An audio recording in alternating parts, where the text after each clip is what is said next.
Okay, I think. Yeah, okay.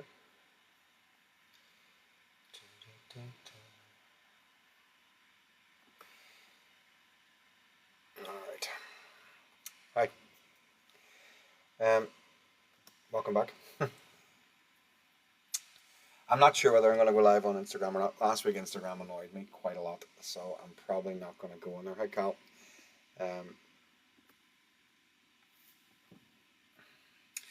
Um, so, yeah, last week, Instagram really annoyed me quite a bit, so I'm going to try not to bother with Instagram this week.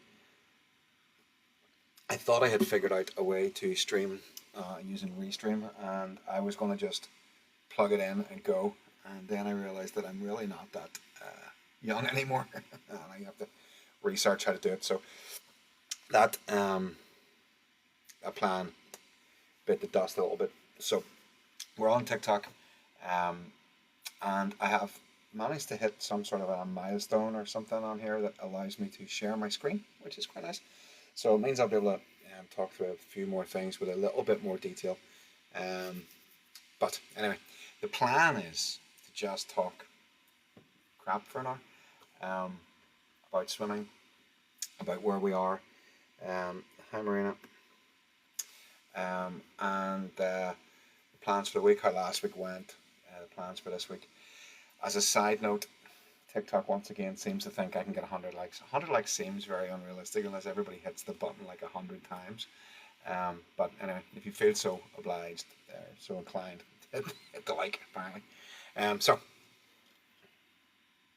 can you break 29 for a 50 breaststroke with no training? Kyle, to be honest with you, I don't think you could break 29 for 50 breaststroke even if you trained your ass off for a year. No offense.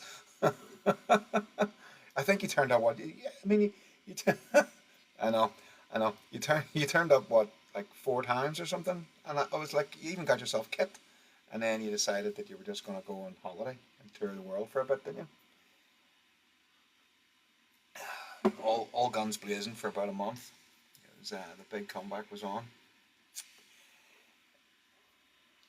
Yeah, yeah. Me or you? Am I Mr. Worldwide or are you Mr. Worldwide? That's the real question. Um, anyway, I think, right, we got to address the elephant in the room a little bit. Obviously, for those of us in Ireland, which is probably all of us, this week has been different.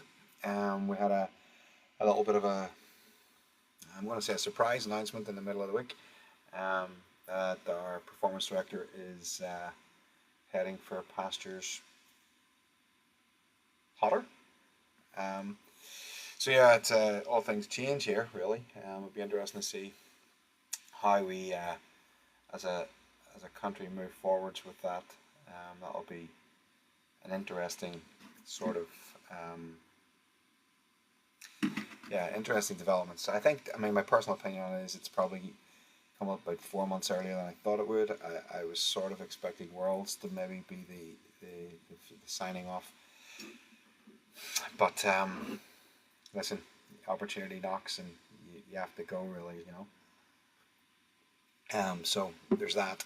Um, and what else has happened this week? Hi guys.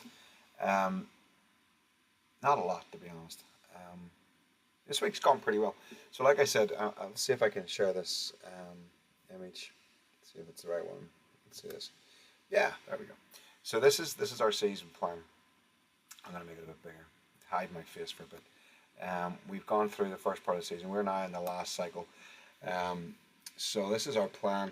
We have 3 weeks blocks of work and a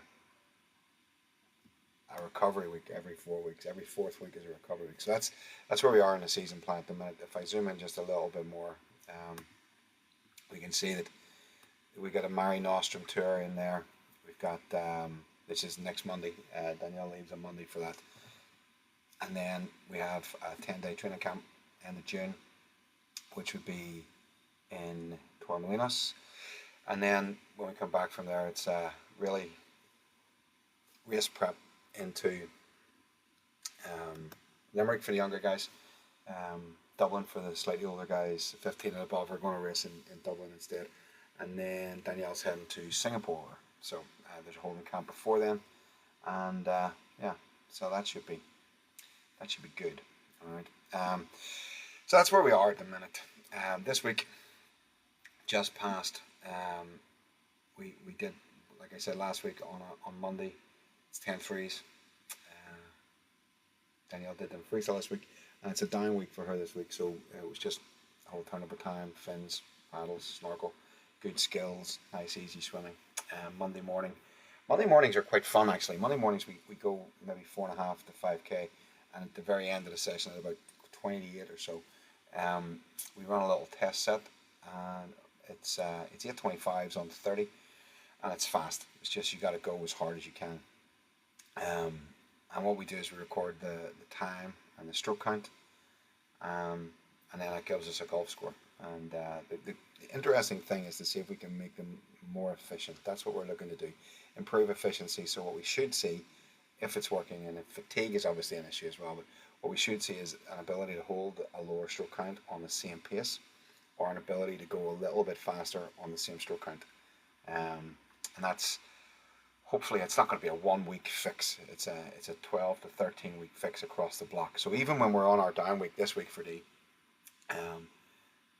we still did that on Monday. That's still in place. That's one of the sets that never changes. Now I'm saying it's a down week for Danielle. Everybody else is going for another week. So Danielle has a racing week next week. So it's a slightly different loaded week next week.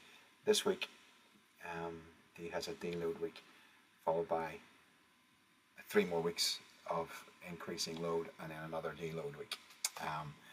And that little pattern follows through to a 2-week taper at the end in the Singapore. So 3 weeks of work, deload, 3 weeks of work, deload. It's something that we're reasonably confident with, something that we're reasonably comfortable with, that we've been doing for a while now. And yeah, I think we're both pretty happy with that, to be honest. We have experimented this year with other little bits and pieces, other ways of doing things. Hi guys. But the thing that we're happy with, the thing that we feel comfortable doing, is blocks of work. So block periodization. I've been looking at, I'm in the middle of writing a book at the minute, so there's bits and pieces of it drip feeding, bits and pieces of it out. But this is, hi. So this is a block periodization piece. So we did a sort of a linear periodization piece at the start of the season, and then we moved into something more. Our hand was forced a little bit into an undulating periodization, because of a broken foot and all sorts of stuff. And then, cheers. And then we have had to move now into something that we're more comfortable with. Just block periodization that allows, psychologically, I think it allows a lot more work for that, because in 3 weeks' time you're going to get an easier week. In 3 weeks' time it's going to get a little bit easier, and that's hi guys. That's always psychologically a little bit nicer to deal with. All right, guys, don't forget. Where's it there? TikTok wants me to get likes, apparently. I am completely new to this, so I have no idea what's going on, really, to be honest. It seems to think that 100 likes is doable. I, on the other hand, think if we can get like 10, that's probably the most we can hope for. So just keep hitting that like button. Just keep hitting that hard. Anyway, yeah. So that's where we're at. I don't know that an awful lot is going to change in Irish swimming now. Between now and the summer, nothing's going to change between now and the summer. The team's been selected, the staff's been selected, the venue's been selected. Everybody's going where they're meant to be going, and that's set in stone. Really, that's basically it. So the plan for this week, it's a deload week. It's a little bit easier. All right. What we try to do is we maintain our volume through the week, but we back off some of the stressors. So it starts on a Monday. We still did the 8:25s on Monday morning. The 300s on Monday night, we went a lot easier. Then yesterday morning was one of those sessions that we don't change. So yesterday we went 11 11:50s on 2.5 minutes. They did them freestyle this week, but it's number one, and it's just max effort. It's a lactate production set, sort of tips over into lactate tolerance a little bit, depending on how hard you go. The harder you go, the more lactate you produce, and the more tolerancy it gets. The turn of the time is very soft, so if you're feeling a little bit ropey and you're feeling a little bit soft, you can go a little bit easier. But the goal is to be on our rates as much as possible. We use our tempo trainers from Finis, and we try to go as aggressively as possible. Hi guys, for all of them, and we accept the fact that at some point the wheels are going to come off and it's going to be hard to maintain the rate. But what we're looking for everybody is good skills. So when the fatigue kicks in and you're feeling pretty heavy and pretty ropey and sore and tired, can we still get that 50-meter turn on the last 50? Can we still finish aggressively on a full stroke? Can we still not breathe inside the last 7 meters? We talk about our red zone, our turn zone. Breath once into the wall and no times off the wall, and then no breaths inside the flags for the finish. So those skills pieces that are the base level, can we still execute those skills when we're under fatigue? And to be honest with you, I don't even run the watch past number 6 or 7. I check on rates. I want to know when the rates are dropping off, making sure that we're still being tall through the top of our head, making sure we're still lengthening through our body, getting our body nice and flat on the top, driving the legs and being aggressive. Right? And it's a skill, but they did a good job yesterday. Now today, it's an easy day today. Normally, the other part of the group, they're going.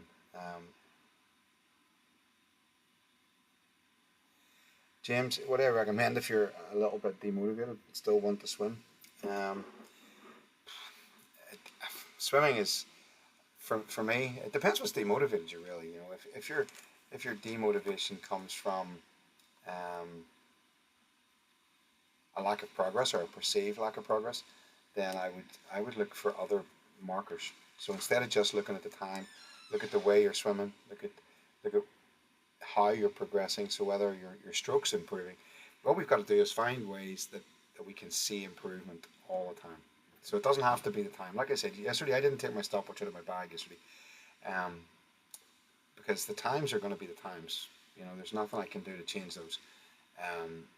Motivation comes from seeing progress and seeing a purpose and seeing an end. And like I said, it depends what your demotivation levels are. So I would say to my guys that if your dreams aren't big enough to get your ass out of bed in the morning, you need to get bigger dreams. Okay, and so if your motivation is around just not being able to get out of bed in the morning, find something that motivates you. Find something that's bigger, something that scares you into action. I have dreams as a coach. I've got goals as a coach that I may never achieve. They're massive, and because they're so big, I'm out of bed at 5 o'clock 7 mornings a week. I never miss. I'm on poolside when I'm busting with a headache, when I've got the cold, when I've got the flu. If I can drive the car, I'm at the pool, because my dreams are big. So if it's that sort of motivation that you need, then find a bigger dream. Hi Mark. If it's motivation around not seeing progress, then you got to find other ways to measure progress. It's not just about the time. It's about your stroke mechanics. Is your stroke improving? Are you taking fewer strokes and swimming at the same speed? Are you getting out of the pool at the end of a session feeling slightly less fatigued than you did a week ago?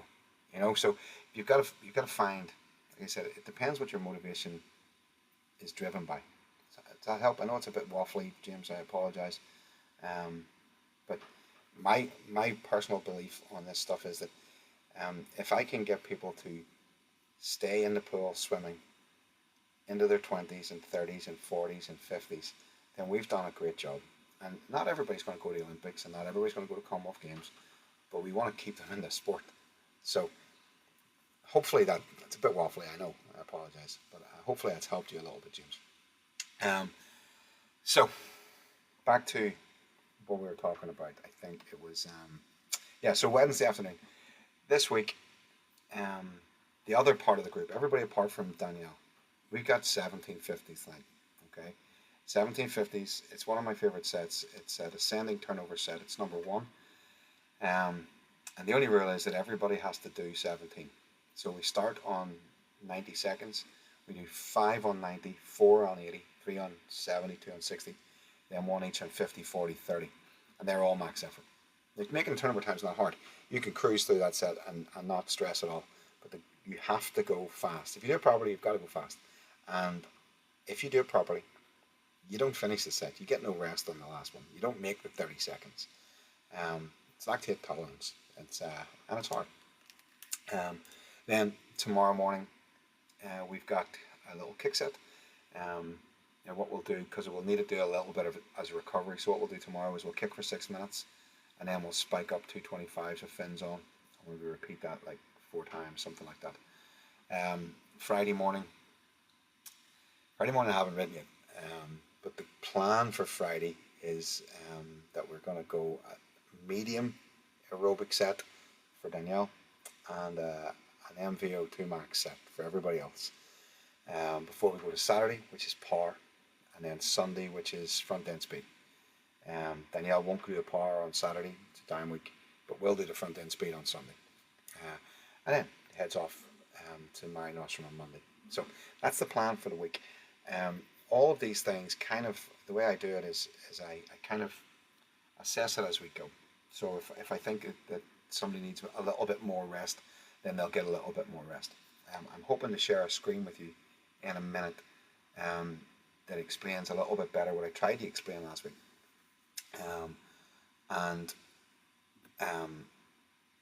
That's hopefully, if I can figure it out, to be honest. Just while you're here, hit that like. We're at 37. 37 might be a new record for me. My favorite MVO2 max set. I have a couple. Let me see. Depends on the group. With the group I have now, I like something along the lines of 3 100s off a turnover time that gives them about 10 seconds rest, max effort. So they'll go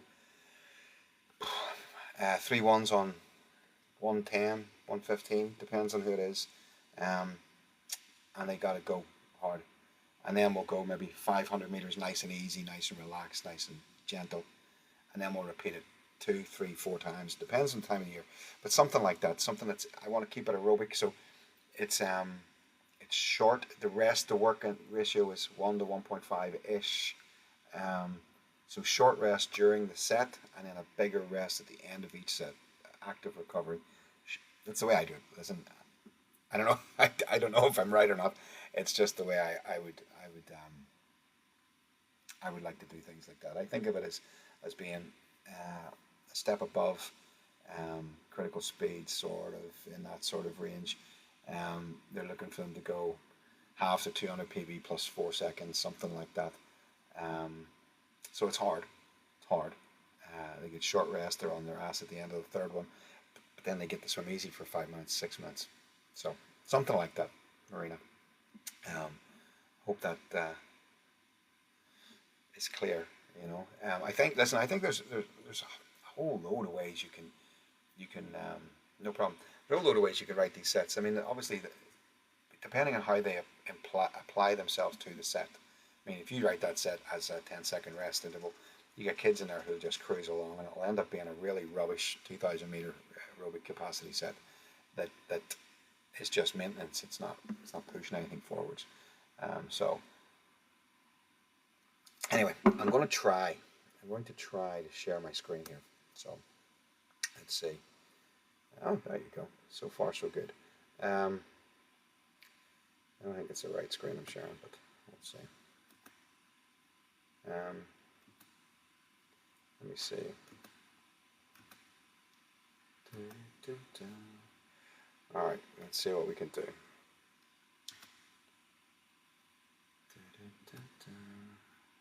Let's do this one. Okay. So this, hopefully that's worked. Yeah, there we go. So I'm gonna close this down. Hopefully this is working for everybody. Let me know if you can see that little dashboard on there. All right, so Let's make this full screen. Alright, so this is the little dashboard I tried to show you last week, and this week, now that I can share the screen, we can be a little bit more detailed on it. Alright, so you can see this is today's Danielle's max heart rate, resting heart rate. She hasn't put it in today, so it's not quite up to date on that. Down this bar at the side here, this is our weekly volume. You can see we operate that little rolling volume. You can see the volume dropped off substantially in here as she broke her foot, and that's why that's happened. This is her loading. So as you can see in here, last week's loading way higher. Okay, we had 3 weeks of progressive loading, 1, 2, 3 weeks of progressive loading, and now we're on a down week. Okay, hopefully you can all see this. I can see it, so I'm assuming that you guys can see it. At the side we have trim scores. I think I explained the trim scores last week. It's training impact.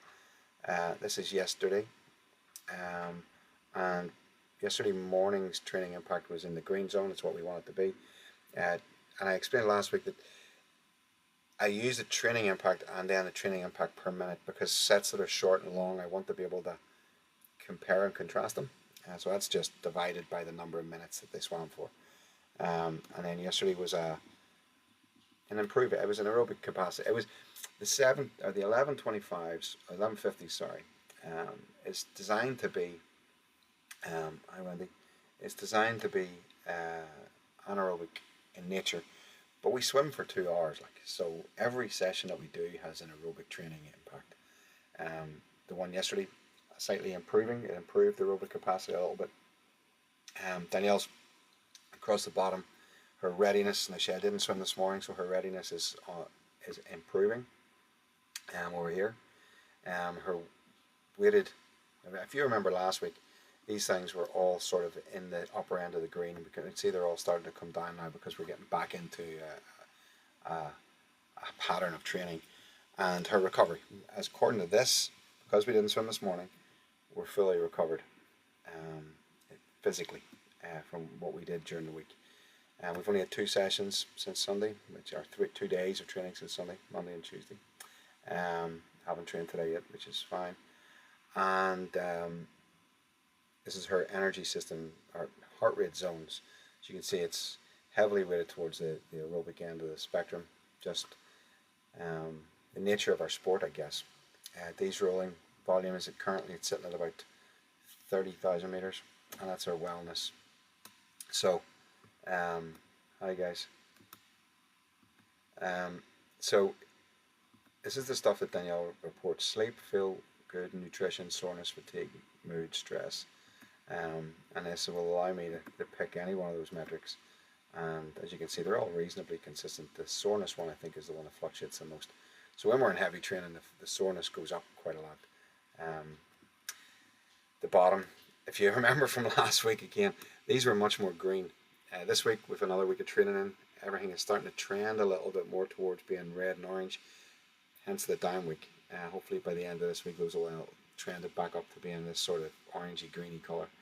And it's recommending for me, for Danielle, a total training load of the day of 618, which is a perceived rate of exertion of 5 if we want to swim for 2 hours.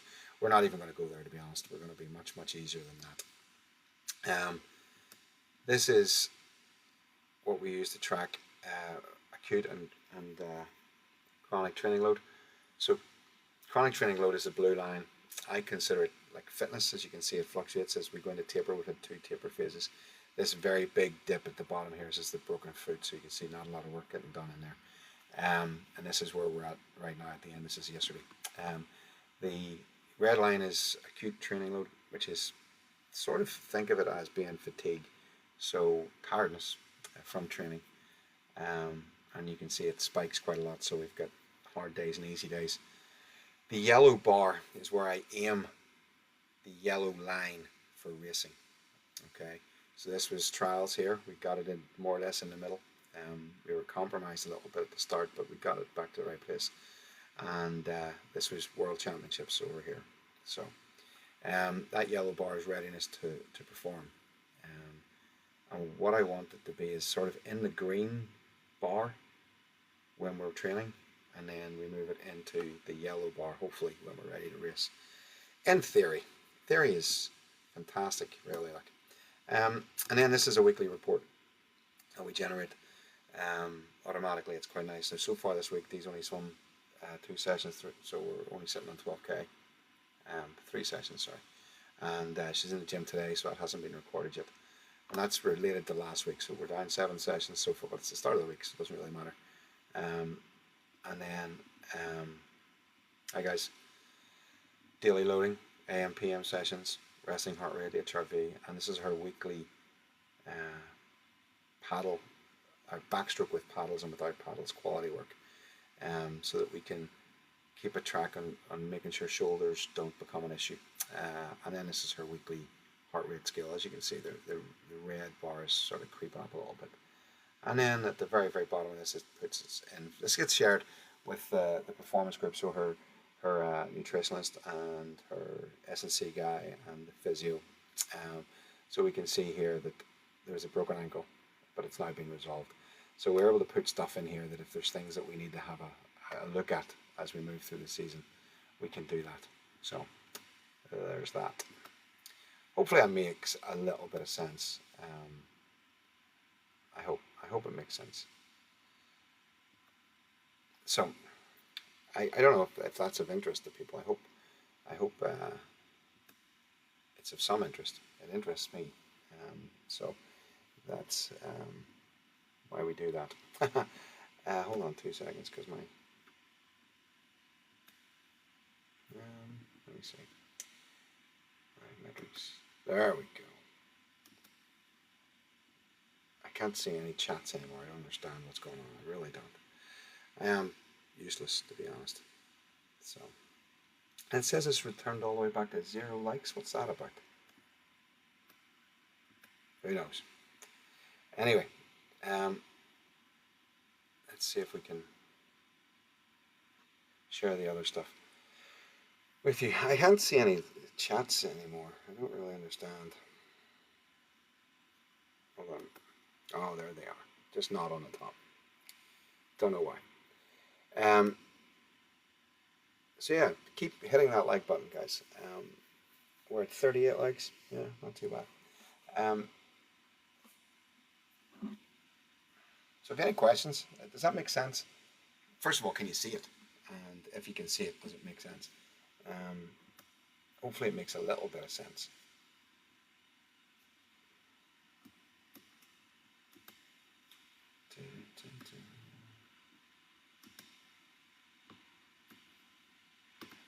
I'm struggling with technology here, to be honest.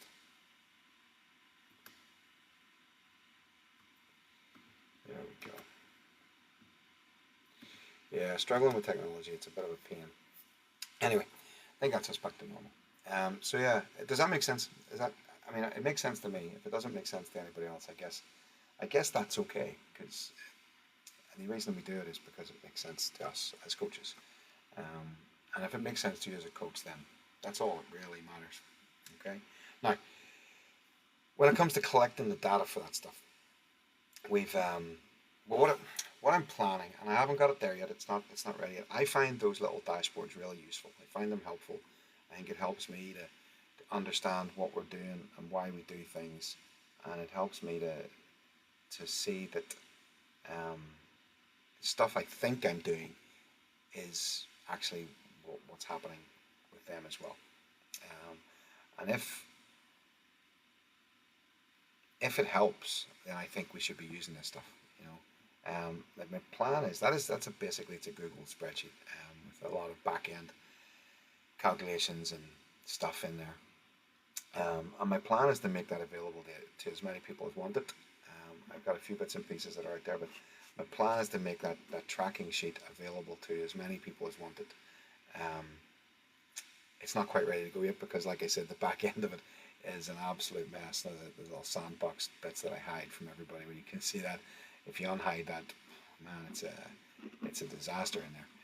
So as soon as I get that in a presentable way where I'm not embarrassed for people to see it, then I will probably do my very best to make it available to people. Now, we've gone through 5 or 6 different ways of 5 or 6 different ways of collecting that data. And at the minute, we're sitting on listen, we've gone with paper. Paper was probably, to be honest with you, the easiest way to do it, because it sits on poolside. People come in the morning, they mark off for the day before, and you have it. If they're not there, they have to do it 2 days in a row when they come back. So you have that information available. It's not very modern. So we've done that. We've done with a custom Google Sheet response, so like a Google form, where they have come in and they've put their information in at night, which was a lot better. And then I think this year or last year, can't remember which, we moved on to, let me see, we moved on to a little app, which I will endeavour to show you now. Let's see, this little app. Okay. Hopefully you can let me know if you can see that. But that's the little app that we've now got operating. Hold on, it keeps closing. There we go. Alright, so basically this is very simple. And I'm able to, the reason I like this is because I'm able to put stuff in there. So I'm able to put little motivational pictures in. They can log their wellness, which is just the data that I want to collect. They can, whatever I want to collect in there, I can stick in it. And they can email me directly from this app, and they can visit our club website. It's Lawrence Swimming Club at, it's not at anything, it's lawrenceswimmingclub.org, I think. And they can send me a WhatsApp message from this as well if they really feel a need to. And then we have swim meets that are coming up, and we have, I like Wim Hof and I like his breathing stuff, so I have put that in there for their information. But our Facebook, Instagram, and X, Twitter across the bottom. Somebody asked me last week about the perceived rate of exertion, and it's in here as well. So this, I want them to use this scale for their perceived rate of exertion, so they can all have a sort of the same sort of idea about how they do it. The pre-pool is in there as well, which I robbed off somebody, can't remember who.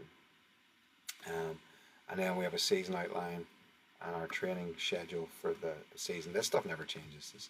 This training schedule is always the same. And then SMART goals. And we asked them to do our goal setting at the start of the year, so this was in there so they had an idea around what I meant by SMART goals. But the home page here is probably the only bit they look at, to be entirely honest. And when they go in to log their wellness, it brings them up this little thing here. Self-populates most of it. They got to log their daily wellness, their swim session 1, 2, their gym session. Very simple. Nothing too complicated at all, because to be honest, I can't do complicated. I'm not really smart enough to be doing the whole complicated bit. So let me see. There we go. So yeah, that's sort of the way we do what we need to do. Don't forget, guys, hit that like button, hit that heart. Help me out a little bit there. Yeah, we've had 30 people on here today. That's not too bad. I don't know if there's anything else. Is there any other questions? I mean, we got a few questions there to start. Has anybody else got any sort of questions that they would like to ask that they're not really? I mean, there are no stupid questions. There's no questions that are off limits, I guess. Like I said, we need to start sharing information. I posted a couple of blog posts there at the start of last week, and I haven't been on TikTok very much in the last week, really, other than posting a few clips from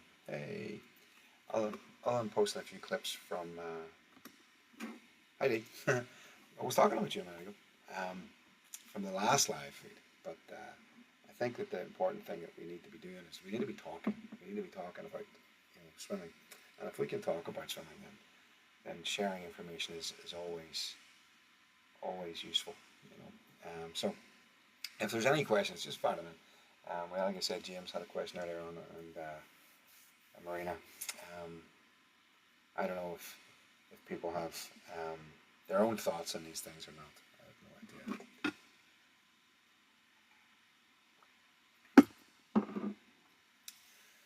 Yeah, so like I said, I'm not going to be on here too much longer. I don't think it's lovely and sunny outside, so we'll have to go and sit in the sun for a little bit. I think. Um, I said this afternoon. I'm looking forward to this afternoon session. It's quite challenging for the guys that are doing the 1750s.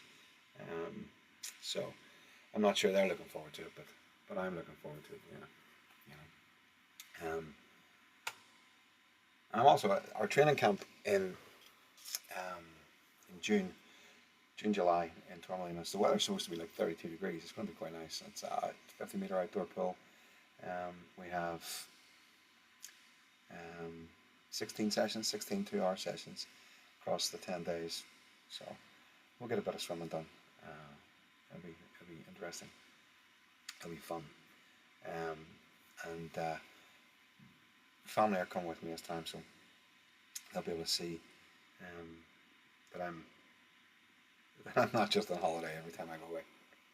That I do a little bit of work anyway. I guess. And don't forget that heart. Where is it? Over here. I don't know where it is. Over here. Just tap the screen. I think. I don't know. Just go nuts.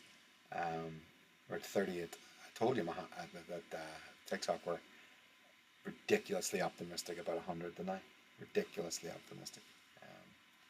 So I'm tempted to I don't know. I don't think there's any way we can. I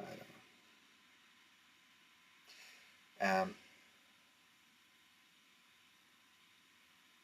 Sorry, too many messages.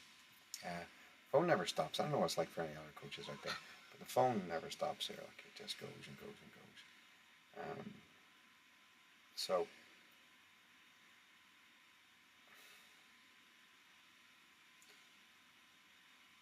And I don't know what everybody else's TikTok feed is like at the minute. Mine is just filled with people who say, "Oh, I want to go viral." It's like, it drives me mad. It does. It drives me mad.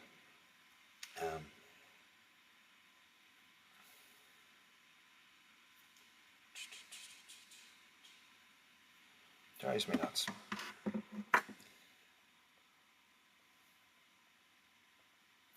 Anyway, we oh.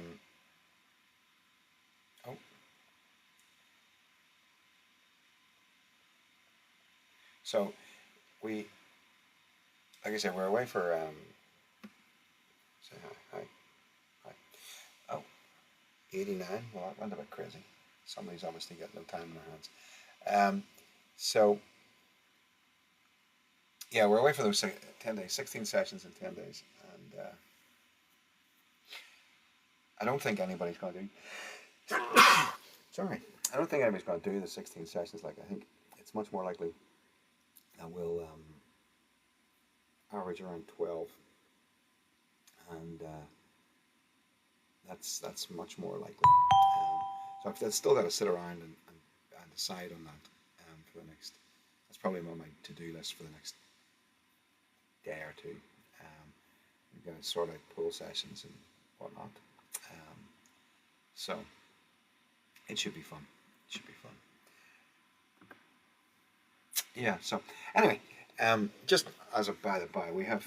I was talking about the blog post I put up last week, and a couple of people have asked me, just double checking me that I was okay, to be honest, which is a little bit of an overreaction because, of course, I am. I have had to find ways to educate myself. Hey, we hit our target. Hey, TikTok's not so daft, I guess. Don't forget, keep hitting that like button. I've had to find ways to educate myself because the level of CPD courses that were on offer for me personally on the island of Ireland were not appropriate. I was well, let's just call a spade a spade. I was excluded. I was told that I was culturally misaligned, and that I was not removed from an identified coach list. So I've had to find other ways to do things, because the reality is that our education is our education, and nobody should be telling us what we should be learning. And we have to fill in the paperwork, we have to do our CPD, we have to provide evidences of our learning and our continued development.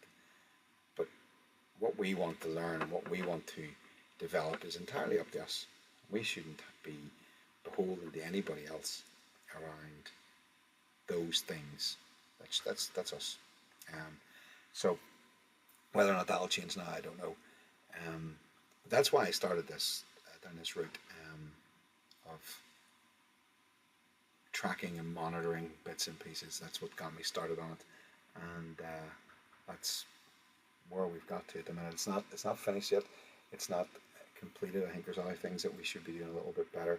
I'm looking at bio banding for the junior end of the club a little bit, to see if we can implement that. Because I am a firm believer in athletic development, long-term athletic development, but I think that the LTAD model should be updated to be appropriate athletic development. So when they're ready for each model or each step up the model, they move, rather than just, they hit an age bracket, or they hit a chronological or biological age bracket. I think that appropriate athletic development would be a much more appropriate terminology to use. So I'm trying to come up with a little measuring device that we can use with our academy squad, which is generally our under 12s or under 10s. There's a few people in there a bit older, but that's in the pipelines that will be implemented over the summer for next year. I'll be around stroke efficiency, diving efficiency, not speed necessarily. So that's so that's the plan for next year. But that's next year. We got to deal with this year first. We've got World Championships to worry about first, so it'll be grand. But what else have we got? Yeah, like I said, biobanding and bits and pieces like that. I'm also looking at, and I don't know, it's still very raw in my head. I'm not entirely sure how to do it. But I put out a little video last week about the stroke 50s being brought into Olympics, and I see a lot of people out there who are going, this is the greatest thing that's ever happened to our sport. And a lot of people who say the exact opposite. And I understand, this is social media. People say things for clickbait all the time. So I wouldn't believe everything you read on TikTok. Absolutely don't believe everything you see on TikTok. I think it's a little bit more nuanced than that. I think that it is great because it will bring more viewers to our sport, because the 50s are very exciting, and you don't have to watch them for 15 minutes. So it'll bring more viewers to our sport. I think there's an argument that it will elongate the careers of athletes, which is good. My primary concern is that coaches will start to think of the 50s as being a shortcut to success, and our junior athletes won't be given the opportunity to race the hundreds and the 200s and the 400s. And I think we're already seeing that at a very young level, where kids who absolutely, as coaches, we can look at and say they could swim a 200 freestyle, or they could swim a 200 IM, or they could swim a 200 backstroke or a 400 free, are not being allowed to do those things because the system doesn't allow them to do it. And I don't see a way where we can get kids who qualify for their first national meet on a 50, because it's what they've been swimming for 3 years, and then don't qualify on a 100 because they've only been doing it for a year and a half, and they've no chance of qualifying on a 200 because they've only been doing it for 6 months. How do we get that kid to say, you've got to train for the 200? How do we move them away from just doing a 50, if they need to be moved away from just doing a 50? I think that kids can't be bothered. I 100% agree, and I think and I think that it's a flaw in our system in Ireland. I've sat in a meeting and I've had a conversation with the powers that be that Danielle was a British age group champion at 12 and a 200 back. Ellen was a British age group champion at 12 and a 200 fly. Mona was a British age group champion. Daniel Whiffen, British age group champion. We've had all these people who've been British age group champions at a young age, and now they wouldn't even have the time to enter the event, you know. Um, and I don't know what the answer is. Is the honest answer? I don't know what the answer is. I think I think that the NGB's heart is in the right place because they don't want to see kids who physically can't do the 200s being pushed to do them. But I think that coaches need to be trusted to enter kids in events that they should be that they're capable of entering. So, as a coach, I would like to think that if I had a kid that I thought could do a 200 back roll at the age of 10, then my judgment should be trusted that they can do a 200 back roll at the age of 10. I understand that we don't want to put kids off, but I genuinely don't. I don't think that limiting opportunity is the right way to do it. I don't see it being the right way to do it. I don't know what is the right way. I don't have a magic wand. I think coach education is important, so the coaches put them in the events that are appropriate. And sorry, I jumped off on that one because I am looking at, in an ideal world, if money was no object, we would genetically test our athletes. We would take muscle biopsies on them. They're both very intrusive, and we're not going to do that. Just to clarify, that's not what we're doing in Lauren. We're not taking muscle biopsies and genetic tests on our athletes. But that would tell us if our athlete was more likely to be successful swimming the 50 and the 1, or the 4 and the 8, or the 1500 and the 10K. And then we could put those athletes into events that were appropriate for them. So I'm looking into ways where I can continually test athletes from the age of 10 and see where their muscle fiber fatigue ratio indicates that they should be working.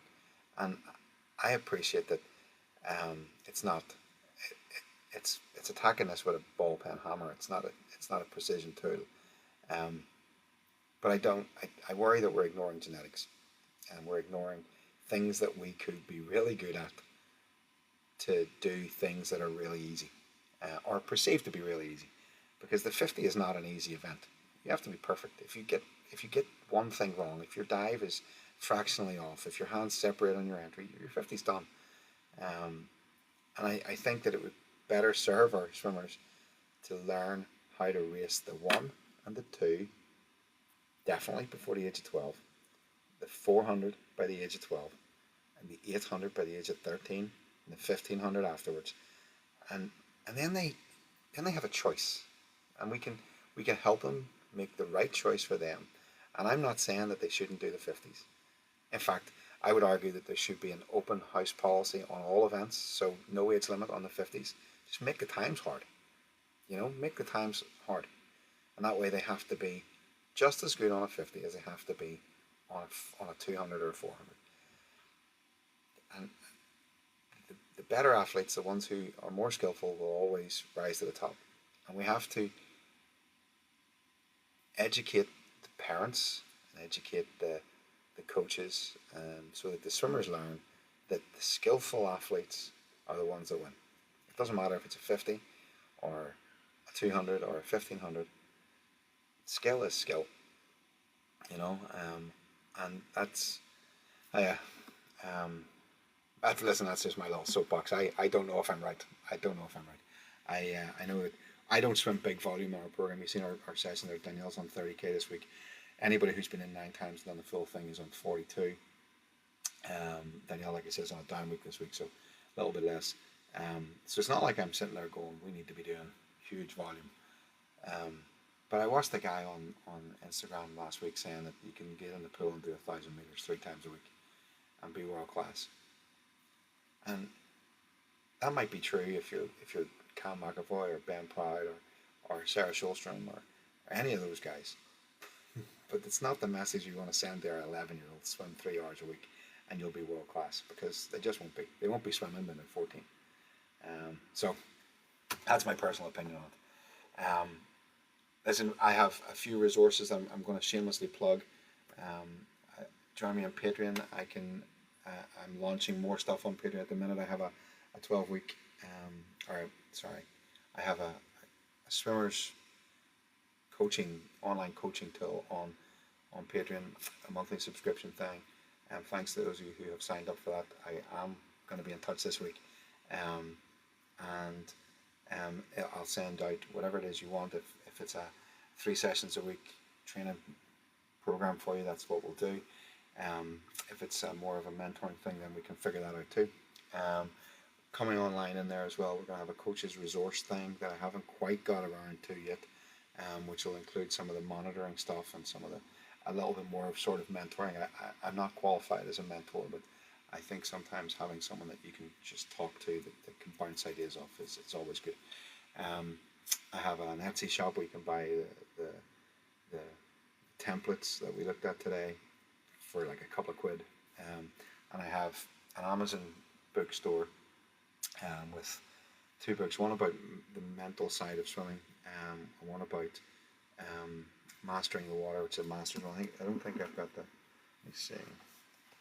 Yeah, so mastering the water. This one here, that one there actually, it's there. Is a 12-week program for master swimmers. It's done all right, and we have a few training diaries that are good for kids. Maybe for the start of next year, if you want your guys to take a little bit more of an interest in how they're swimming and what they're doing. Those couple of quid again. Like I said, I'm working on a new version of it that'll have a few goal times and target times in it as well. And there's a periodization book that's in the offing that the Patreon members have seen a couple of chapters of. So that's all out there. Don't forget to follow all the socials as always, the TikTok, the YouTube channel. YouTube is really just a rehash of some of the stuff that's on TikTok at the moment. I think those short form videos are much snappier and nicer. I'm not very good at them, but we're getting there. I think that's it. Just X and Instagram. So, listen, thanks very much, Marina. If there's anything I could do, send me a little email. I'm on. I think it's. I can't remember. There's a link in the bio. Just send me a little message, and we'll see what we can come up with. I'm happy to help anybody, anytime, with anything that I know. We also offer in our club program in Belfast limited spaces for university athletes that are maybe moving away from home and coming to Belfast to go to Queen's or Jordanstown, University of Ulster Belfast or Jordanstown. Queen's and University of Ulster Belfast are both within 10 minutes of the pool where we train in the mornings, and we have some space in there that the kids can come in, or young adults can come in and train with us and represent their home team program. So that's a few bits and pieces, shamelessly plugging. But like I said, it's all about trying to make swimming better on this island. So fingers crossed we can move forward. And this is going to be a good week, I think. Like I said, this time next week we'll be in the middle of a race week, which will be interesting. I'm not getting to go. Danielle is going to Barcelona and Cannes. I am going to Larne and Belfast, so I don't get to go. It's something that probably will never change, but sure. Listen, it's been my pleasure, and thank you very much to everybody who tuned in. And 217 likes, 51 people looked in today. It's all right. I also have Discord somewhere too. Discord is a chat service that I don't really use very much, but it might be an idea to try and to use that a little bit more, so that we can build a community. If you're not already a member, if you coach on the island of Ireland and you're not already a member of the Irish Coaches Association, get over there and join that group. There's I think it's just been opened up to allow more communication, two-way communication, with a few restrictions on obviously what we can talk about because it's a group chat. Hi Patrick, how are you? Hope you've been practicing your swimming, man. Anyway, that's me done for the day, and I will 402 likes. Somebody's just going nuts on that. I don't like. Listen, I'm gonna go and enjoy the sun for a bit. Hey, how are you? You all right? So I'm going to go and enjoy the sun. Enjoy the sun for the rest of the day, guys, and we'll catch up next week. There'll be more videos coming this week, a few bits and pieces, so see you later.